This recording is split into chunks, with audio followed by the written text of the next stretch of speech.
Some of the comments that Elon Musk made slightly more controversial, arguably, is he went on to question why Sir Keir Starmer had decided to send resources to protect the mosque. Well, obviously, the mosques and the asylum hotels had become targets, so the government would say that's an obvious thing to do. And really, do we need foreign commentary on the way that we're policing and regulating? Yeah, but also, the way we're policing is sadly predictable. They can't police down side streets, they police main high streets and that sort of thing. And in Middlesbrough, Freddie, we've got your mic back on again, in Middlesbrough, gangs broke off, they went down side streets, they smashed windows of ordinary suburban houses, they smashed cars because they thought this was a street that was occupied by non-ethnic Britons. Yeah. And they were very... Well, in many areas, we simply will not have enough police to deal with it. You see it in a lot of the footage. When there's a huge group of people, it's very hard, across a large area of a city, it's very hard to police. So I do think they're facing an impossible job. It is police officers that are getting the worst injured at the moment. And I do think, they need public support, and the public are right to want far more in law and order. Because what we're dealing with, to a large extent now, is a sort of demented vigilantism. So the people who first started rioting based on fake news about the stabbings in Southport thought that they are trying to restore, in a crazy way, they think they're trying to restore justice because social order has collapsed.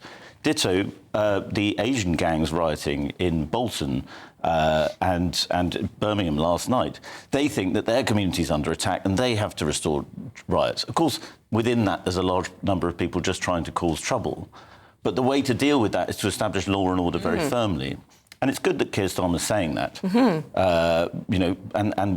As a society, Britain needs to re-establish law and order very firmly, very quickly and very harshly. But he's coming out talking about this standing, what was his phrase, a standing army of specialist public duty officers. But then we hear from Devon and Cornwall Police, totally overwhelmed by those riots in Plymouth last night, saying we don't have the staff and the resources to suddenly magic up an adequate response to this. And that's how things get out of control very quickly. And it does seem as though these protests are highly organised, moving around the country, getting the police almost the better of the police. Does there need to be better intelligence? Well, it reminds me a little bit of what happened in 2020 in America with the Black Lives Matter riots, where Donald Trump was talking a lot about the National Guard, and various authority figures were talking about bringing in the National Guard all the time. But it took a very long time for that to happen. It did happen eventually, I think, in some places. But meanwhile, cities burned for weeks, actually, on end. And that was much worse than what we're seeing so far.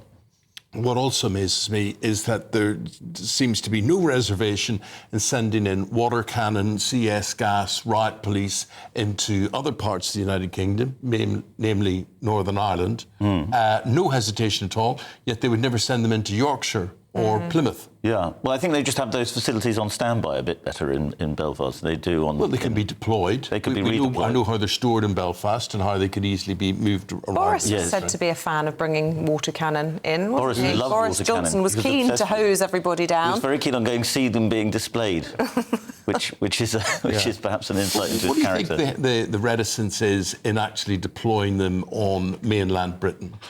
I don't know that there is one. I just imagine that they're not well stocked enough. Just no one's using CS gas. No one's firing rubber bullets. There's been quite a lot of macing in what I've seen.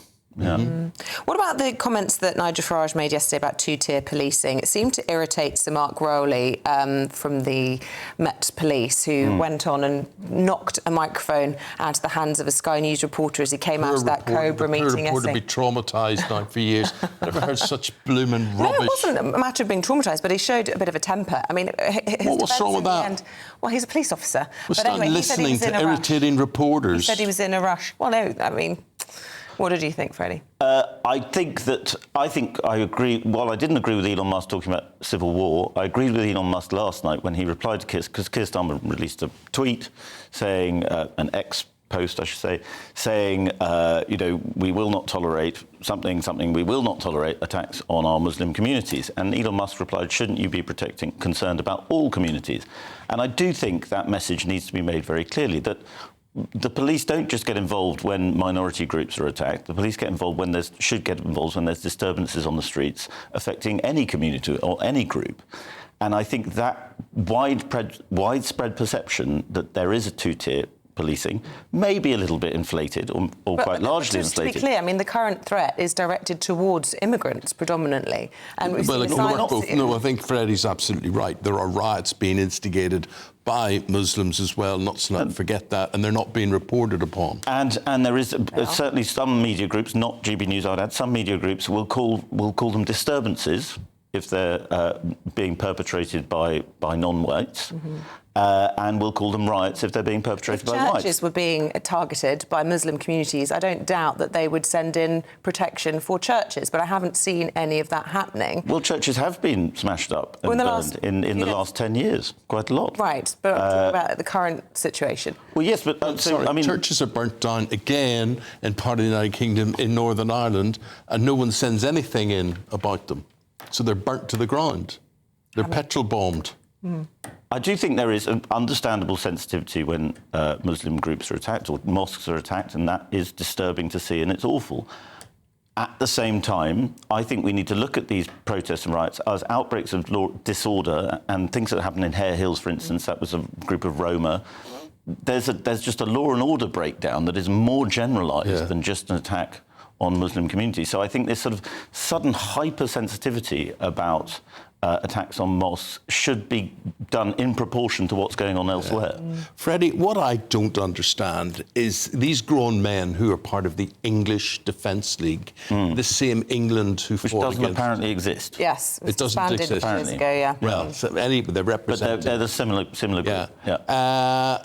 And you had Hitler's Nazi Germany ready to invade England. And you have these Egypts running about, these grown men my age who've got swastikas tattooed onto their shoulders and their neck and the top of their head and whatever. I just don't get it. I don't get it. Are you English? Do you stand for what England stands for? Are you a Nazi German? You think? Well, I mean, as in they've embraced a kind of fascism. Who do they support? At all. Yeah, who do they support? How could you stand and idolise a swastika, bearing in mind all that went on in the Second World War? Well, they seem to idolise Tommy Robinson at the moment, and I think there's an element of. I mean, I think the word thuggery is quite a good, which Keir Starmer's been using, is quite a good description of it. They are thugs. They want to cause trouble. They're bored. A lot of them are quite poor. A lot of these areas where riots are breaking out are areas with very high levels of people on benefits. It's just a tendency to cause trouble, which is part of human nature, and that is why you need strong and effective law and order. It's been interesting seeing the ages of some of those involved, children as young as 11 attending a number of these riots, and men up to your age, Eamonn.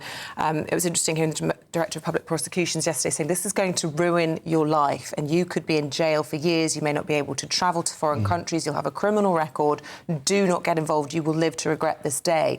That message is trickling through. I mean, they made a really big public showing yesterday, didn't they, of all of those names and addresses and personal details of the people that were entering pleas in court yesterday. Which is a lesson we learned in the 2011 riots, that you make very harsh punitive arrests and people learn the lesson, particularly kids who don't really know these lessons. They understand that their lives will be ruined if they do this.